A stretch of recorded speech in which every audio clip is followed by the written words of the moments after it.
হায় হায়, কোথায় যাচ্ছি? এটা পিকনিক না জঙ্গল? ভয় লাগছে। মনে তো হচ্ছে এখানে বাঘ আছে। জানি না বাবা কোথায় আমাদেরকে নিয়ে যাচ্ছে। এখন যাচ্ছি পিকনিকে, তো অনেক কিছু শেয়ার করব তোমাদের সাথে। অনেকটা বেলা হয়ে গেল, ফোন করছে, কন্টিনিউ ফোন করছে। তো চলো, অনেক কিছু শেয়ার করব। আরে বাপ রে, জঙ্গল পেরিয়ে এত সুন্দর জায়গা ভাবতেই পারিনি। পুরো ভিডিওটা অবশ্যই দেখবে, আরও অনেক চমক আছে। তো প্রথমে আসার সময় সত্যি ভেবেছিলাম যে কিরে বাবা, এরকম হালি শহরে এরকম জঙ্গল মানে দেখা যায় না। আমরা একটু এপারে থাকি, মিউনিসিপ্যালিটিতে, পঞ্চায়েতে এখনও মোটামুটি একটু গ্রাম্য পরিবেশ আছে। তো দেখো ভিউটা, দেখো শুধু ভিউগুলো দেখবে। এত সুন্দর জায়গা। এটা একটা সুইমিং পুল বলতে পারো, তবে এটা কোনো সিমেন্ট দিয়ে ইয়ে নেই, পুরো মাটিরই জিনিসটা, পুকুর টাইপের। তো খুব সুন্দর বাঁধানো, পুরো বাউন্ডারি দেওয়া। আর তার ভেতরেই আমরা এটা পিকনিকটা করেছি। এটা হচ্ছে একটা বাগান বাড়ি বলতে পারো, প্রচুর গাছপালা, অনেক কিছু রয়েছে। তো পুরো ভিডিও সম্ভব না দেওয়া, যতটা সম্ভব দিয়েছি। তো কি রান্না হচ্ছে সেখানে আমি এখন দেখব গিয়ে। কি রান্না হচ্ছে সেটা না দেখলে কি হয়? তো সারাদিন পিকনিক করার মজাটাই পাবো না। কি খাবো সেটা তো আগে জানতে হবে। তো এখানে আলু ভাজছে যথারীতি, আলু ভাজা হচ্ছে। আর কি কি হচ্ছে মেনু, মেন রান্না কি হচ্ছে সেটা তোমাদের সাথে আমি শেয়ার করব এখন। এখানে দেখো মাটন হয়ে গেছে, সবই মোটামুটি। আমি অবশ্য একটাই গেছি, তখন গিয়ে দেখছি অনেক রান্নাই হয়ে গেছে। এখানে হচ্ছে ভেটকি পাতুরি।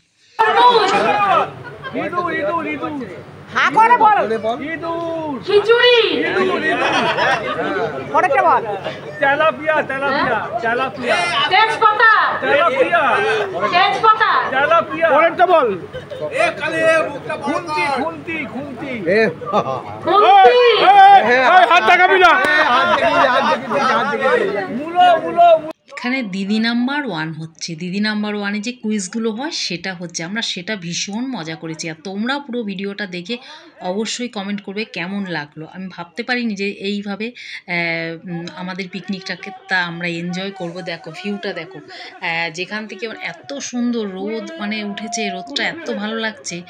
আর তার সাথে পরিবেশটা খুব জমে উঠেছে অনেক দিন পর।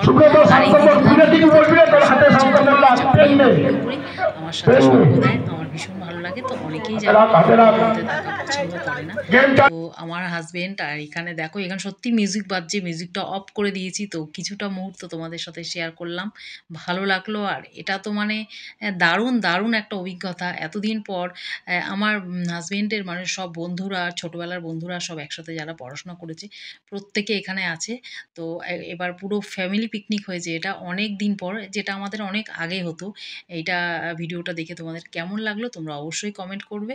প্রত্যেকে মানে এত মজা করেছি, নানান জায়গা থেকে এসছে, সবাই কিন্তু হালিশহরে থাকে না। অনেকে অনেক দূর দূর থেকে এসছে, সোদপুর থেকে এসছে এই দিদিভাই। তো অনেক দূর দূর থেকে সবাই এসছে, এক জায়গায় হয়েছে। তো প্রত্যেকের ছেলেমেয়েরা সব বড় বড়, অনেকের ছেলে, আমার মেয়ে অবশ্য খুবই ছোট। তো অনেকের ছেলেমেয়েরা অনেক বড় বড়, কারোর ছেলে মেয়ে এসছে, কারোর আসেনি। তো মা বাবারা ভীষণ এনজয় করেছে একটা দিন, সবার নানান রকম ব্যস্ততার মধ্যে আমরা ভীষণ মজা করেছি। পুরো ভিডিওটা না দেখলে কিচ্ছু বুঝতে পারবে না, অবশ্যই দেখবে। আনন্দ ফুর্তিতে একটা দিন কাটালাম, তোমাদের সাথে শেয়ার করলাম। আরও অনেক সুন্দর সুন্দর ভিডিও দেখতে গেলে অবশ্যই তোমাদেরকে আমার ভিডিওগুলোতে লাইক কমেন্ট শেয়ার অবশ্যই করতে হবে। তাতে তোমাদের কাছে সঙ্গে সঙ্গে আমার ভিডিওর যত ভিডিও আছে সব কিছু তোমাদের কাছে পৌঁছে যাবে, যদি তোমরা এরকম সুন্দর সুন্দর ভিডিও দেখতে চাও। মনে হচ্ছে যেন দিনটা সবার বয়সটা আটকে গেছে। সবাই ভাবছি যে না, সত্যি আবার ছেলেবেলায় ফিরে এসেছি। ছেলেবেলাটা ফিরে পেতে সবারই ভালো লাগে। ছেলেবেলা কার না ভালো লাগে? আমাদের ছেলেবেলাগুলো আমরা আবার একটা দিনের জন্য একটু মনে করতে চাই। তো সেই জন্যই এই জায়গাটাকে আমরা এইভাবে এত সুন্দর করে একটা পরিবেশন করা হয়েছে সবার উদ্যোগে বলতে পারো। দেখো কোনো মানে কি বলবো, সবাই মন খুলে আনন্দ করছে। এত মন খুলে আনন্দ করছে সেটা মানে বলার না। কেউ কোনো মানে কিচ্ছু মানে কি বলবো, যা পারছে যেরকম পারছে নাচ করছে। কোনো মানে ভীষণ মজা হয়েছে, ভীষণ মজা হয়েছে, মানে বলে বোঝানো যাবে না, এত সুন্দর মজা হচ্ছে। আর আসার সময় অনেকের কাছ থেকে ফোন নাম্বারও নিয়েছি যে হ্যাঁ হ্যাঁ সত্যিই যাবো যাবো। জানি না কতটা যাওয়া হবে, তবে ফোন নাম্বার নিয়ে চেষ্টা করবো একটু যোগাযোগ যাতে রাখা যায়। তো অবশ্যই পুরো ভিডিওটা দেখবে। কেমন লাগলো ভীষণ, আমিও মজা করেছি, তোমাদের কেমন